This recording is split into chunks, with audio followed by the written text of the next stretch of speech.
여러분 안녕하십니까? 쩐데리TV의 쩐데리입니다. 구독, 좋아요, 알람 설정까지 부탁드리겠습니다. 네, 두산중공업에 대해서 말씀을 드리고자 합니다. 두산중공업은 좀 장기적인 흐름을 계속적으로 좀 말씀을 드리겠다, 이렇게 영상에서 말씀드린 바 있고요.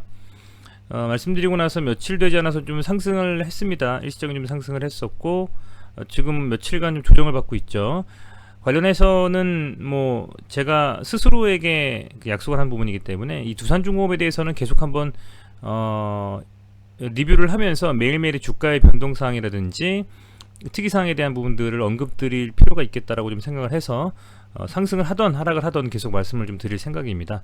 네, 우선은요, 최근에 이제 에너지 그 부족에 대한 이슈가 증권가를 좀 뜨겁게 달궜습니다. 부족뿐만 아니라 이 신재생 에너지라든지 조금 더 나아가서는 그 탄소 중립 국가에 대한 어떤 방향성을 국가의 그 정책으로서 밀고 가다 보면 기존의 이 석탄이라든지 석유를 활용해서 에너지원으로 삼던 그 전의 이 국가의 어떤 그 에너지 뭐 정책으로 표현하면 맞는지 모르겠습니다만, 그것에 비해서 향후엔 이제 풍력이라든지 태양열 등의 어떤 신재생 에너지로서 그동안에 그 탄소가 나오는 연료를 사용했던 것을 다 그 메이크업을 해내는 상황이 돼버린 것입니다. 그래서 그렇다 보니 국내에서도 이런 전 세계적인 방향성과 온라인에서 가야 되는 것이 맞고, 그렇다 보니까 우리나라에서도 이제 문재인 대통령께서 뭐 2050 뭐 탄소 중립 대책이라든지 뭐 이런 여러 가지 이슈들을 말씀을 하셨어요. 근데 전문가들이 얘기하는 부분은 이런 겁니다. 그렇다면 과연 그 탄소 중립 국가를 만드는 데 있어서 기존의 석탄과 석유로서 에너지원으로 활용하던 부분들을 오롯이 신재생 에너지만 가지고 할 수가 있겠느냐라는 거죠. 그래서 그것이 쉽지가 않다 해서 기존의 현 정부에서 탄소 중립 국가를 가는 방향성이 있어서 탈원전을 함께 한다 라는 부분은 이제 뭐 의견이 분분합니다. 맞다라고 하시는 분들도 있을 것이고 아니다라고 하시는 분들도 있겠습니다만, 최소한 두산중공업은 탄소 중립과 관련해 있어서 SMR이라는 소형 모듈 원전과 관련된 기술을 개발하고 있는 상황이기 때문에 탈원전보다는 원전을 활용해서 신재생 에너지의 그 어떤 그 늘리는 비중을 극대화하는 데 있어서 주가에 긍정적 영향을 받을 수 있는 상황인 거죠. 그래서 그렇다면 전 세계 시장이나 혹은 국내 시장의 흐름은 어떻게 될 것이냐를 그런 것들에 비추어서 판단할 필요가 있겠다라는 것이고요. 현재 이제 우라늄 선물을 보면 가파르게 좀 급등을 했습니다. 9월 되면서부터 거의 2배 조금 안 되는 수준으로 선물이 좀 급격하게 좀 상승을 했고요. 그렇다 보니까 전 세계에서도 뭐 우라늄 ETF 라든지 우라늄 이 관련한 여러 주식에서도 상당히 좀 미국에 있어서는 어쨌든 뭐 개인 투자자들도 관심을 돌리는 것이라는 기사도 나오고 있습니다. 이게 오늘 11시 32분에 조선비즈에서 나온 기사인데 한번 같이 읽어보겠습니다. 게임스톱 AMC, 이거 기억나시죠? 로빈 후드, 그 소위 말하는 그 공매도 척결하는 그 미국의 그런 흐름으로 이렇게 AMC 주가와 게임스톱이 굉장히 좀 그 급등하지 않았습니까? 이제 그랬던 것이 있는데, 그것에 이어서 우라늄도 띄운 글로벌 개미들이 나와 있는데요. 최근 글로벌 주식시장에서 개인 투자자들이 우라늄 가격을 급등시키고 있다는 분석이 나왔다. 올해 미국 증시에서 게임스톱과 AMC 엔터테인먼트 등 이후에는 뭐 블랙베리도 있었고요. 일부 종목의 이상급등 현상을 일으켰던 개인 투자자들이 전력난 속에서 가치가 부각될 것이라는 기대감에 우라늄으로 관심을 돌린 것으로 파악된다라는 것이고, 월스트리트저널은 19일 개인 투자자들이 세계 전력 생산의 10%를 차지하는 원자력 발전 원료로 쓰이는 우라늄 가격과 관련 종목의 주가를 끌어올리고 있다.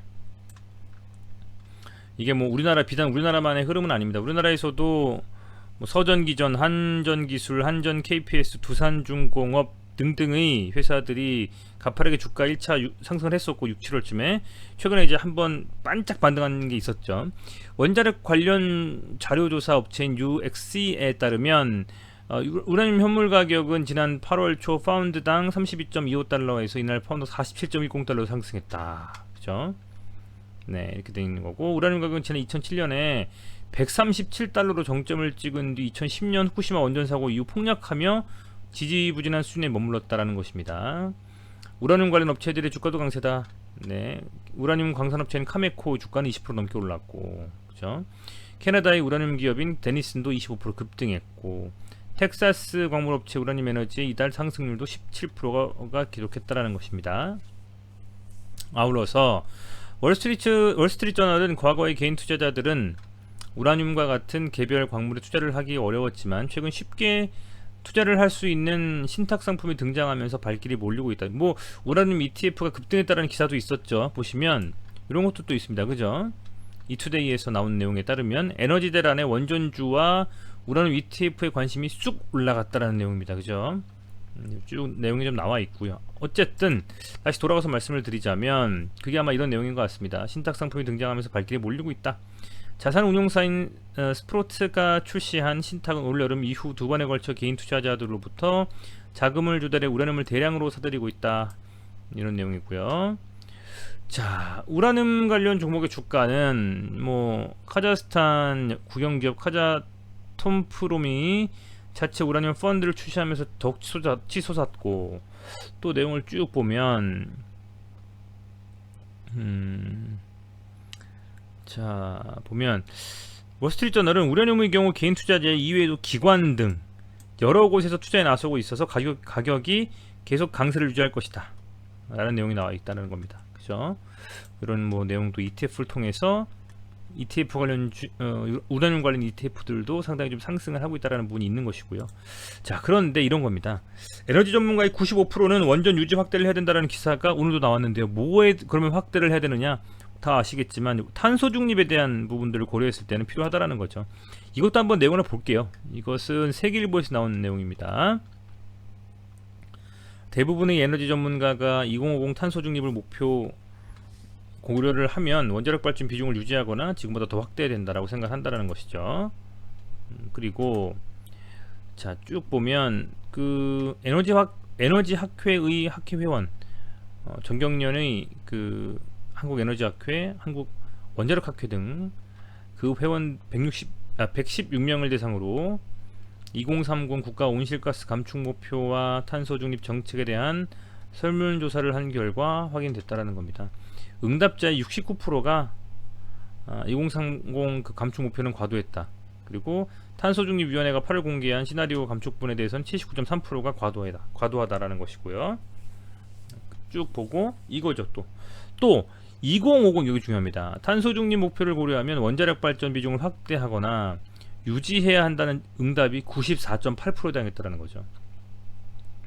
탄소중립 추진 과정에서 가장 시급한 정책 과제로는 재생에너지, 원자력 등 무탄소 에너지원의 확대와 적절한 조합이라는 것입니다. 물론 이게 과연 학회에 있어서 뭐 에너지학회, 원자력학회 이런 분들이 본인들이 종사하고 있는 분야가 원자력이기 때문에 거기서 비중을 줄여야 된다 라고 말하는 것이 좀 뭐 이상하다고 생각할 수도 있겠죠. 근데 뭐 이분들이 뭐 그렇다고 본인들 먹고 살겠다고 지금 이런 내용들을 팩트가 아닌데 말씀을 하시겠습니까? 그렇다라고 하면 오히려 이 탄소 중립을 가는 과정에 있어서는 분명히 다시금 얘기해 보더라도 주가는 변동사항이 있을 수 있겠죠. 뭐 두산중공업이건 뭐 서전기전이건 한전기술이건 뭐건 관련 주식들이 주가의 변동성은 있을 수 있겠습니다만 이 탄소 중립의 목표를 향해서 가다 보면 원자력이나 원전은 유지하거나 확대되는 게 맞다라는 결론에 다다르는 것이죠. 그리고 또 보면 원전이 없는 탄소 중립되는 전기료가 50% 이상 오른다라는 내용들도 또 있습니다. 자, 이런 상황에서 주가는 두산중공업의 주가는 잘 가다 또 주요한 자리에서 흘렀습니다. 제가 계속 말씀드렸지만 24,000원, 26,000원 이 구간 안에서 강하게 돌파해주면서 이 구간에서 박스권을 형성해야 될 것이고, 만약에 28,000원을 넘어선다면, 그죠? 그렇다고 하면 지난번 고점도 한번 노려볼 개연성은 있다라고 말씀을 드렸는데, 아쉽게도 지금 한 3, 4일 정도 상승을 해주고 조정을 좀 세게 받았어요. 뭐 예측은 했습니다. 저는 조정이 나올 것이라고 예측을 했는데 어쨌든 세게 받으면서 다시 지금 61선 지지를 한번 해줘야 되는 상황인 것이고요. 사실 여기서 도지가 나왔을 때의 상승으로 저는 갈 거라고 좀 봤는데 좀 아쉽습니다. 여기서 도지가 나오고 나서 들어 올리지 못하고 밀렸고요. 오늘 아무래도 그 밀린 데 있어서는 큰 부분은 개별 이슈에 대한 부분도 있겠습니다만 이 시장 자체가 오늘 코스피가 외국인과 기관이 합의 거의 한 2,700억 정도 순매도를 해버렸어요. 2,800억 정도 순매도를 해버렸고, 코스피도 가파르게 좀 상승하는 상황에서 한번 좀 눌림을 줘야 되겠죠. 왜냐면 뭐 22평선을 한 방에 돌파하고 쭉 오르겠습니까? 쉽지 않죠. 양봉 음봉 섞어가면서 적절하게 조정하면서 가는 게 주가이기 때문에 뭐 그런 흐름들이 이어지다 보니까 오늘 시장 자체가 좀 밀렸었다 라는 좀 판단이 들고요. 그렇다 보니 그런 상황 속에서 아무래도 이 두산중공업도 나름 좀 가파르게 좀 상승한 부분이 있기 때문에 그런 부분이 이제 주가에 좀 아쉽지만 좀 반영이 된 게 아닌가 좀 생각이 됩니다.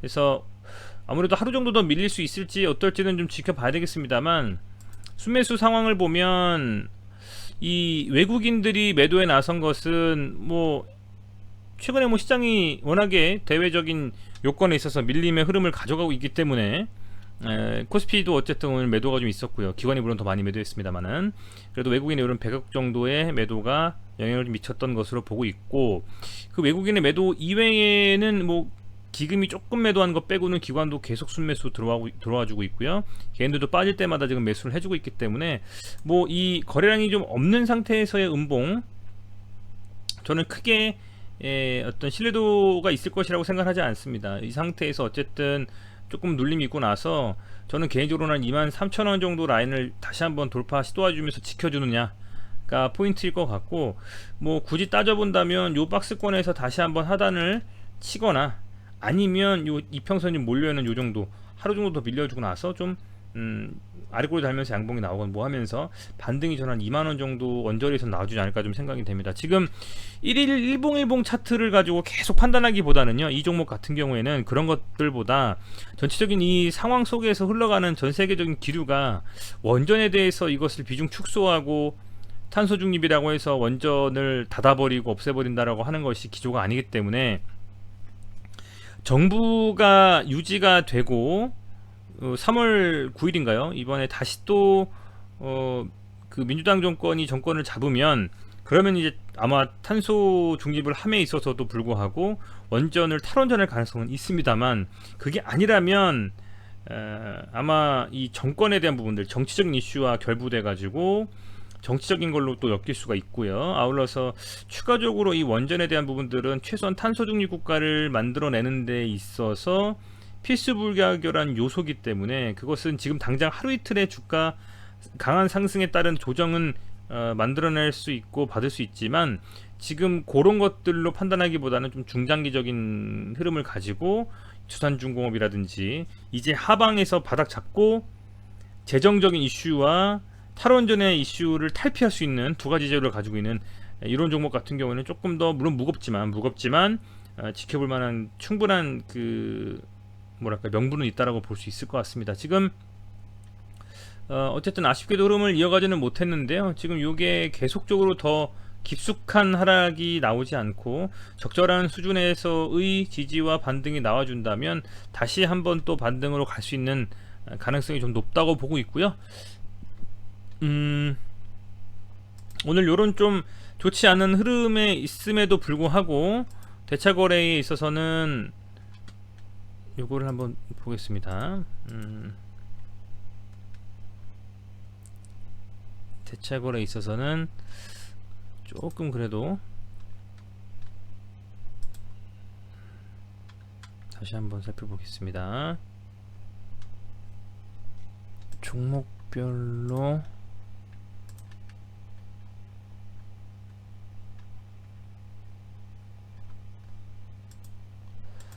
거래소에서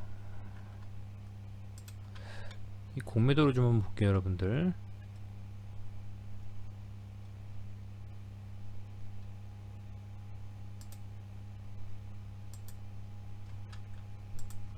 여기 있네요. 죄송합니다. 자, 거래소에서 공매도 대금 기준으로 이번 주였나요? 지난주였나요? 아마 두산중공업이 탑을 찍었던 적이 있습니다. 근데 오늘 공매도 대금만 보면 두산중공업이 그렇게 높지 않습니다.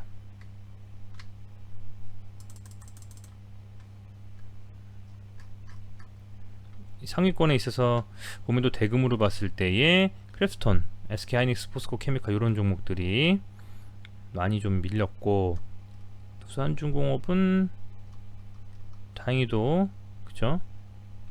오늘 오늘 대금이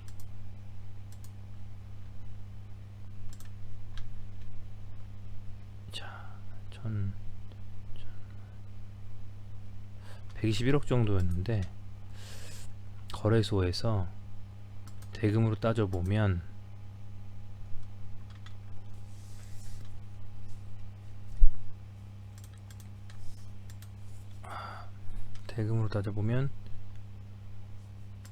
요 정도 되네요. 아, 여기 있었네요, 여러분들. 그죠? 한 7, 8이쯤 되는 것 같습니다. 그죠? 아주 뭐 1등 찍고 이랬었는데 지금 그나마 좀 대금으로 그나마 좀 낮은 거긴 합니다. 그나마. 네. 어쨌든 뭐 그런 상황인 것 같고요. 공매도는 여전히 좀 나오고 있습니다만, 뭐 거스를 수 없는 대세이기 때문에 저는 뭐 계속적으로 이 종목은 특히 좀 지켜봐야 된다라고 좀 생각이 됩니다. 생각이 되고 계속해서 한번 리뷰를 해보죠. 우선은 하루 정도 더 빠지더라도 요 이평선이 집결되어 있는 요 한 21선 라인을 지지해주면서 반등이 좀 나오지 않을까 좀 생각이 되고, 내일 시장이 좀 반등한다면 뭐 두산중공업뿐만 아니라 관련된 원전 관련주들이 아마 다 일제히 반등하면서 시작하지 않을까 싶은데 한번 지켜보시죠. 네, 어쨌든 두산중공업 계속적으로 말씀을 좀 드리겠고요. 하루 정도가 더 눌리더라도 뭐 금요일 정도, 적어도 다음 주 월요일부터는 좀 반등하지 않을까 생각을 해보면서 영상을 좀 마치도록 하겠습니다. 네, 시청해주셔서 감사드리고요. 구독, 좋아요, 알람 설정까지 꼭 좀 부탁드리겠습니다. 고맙습니다.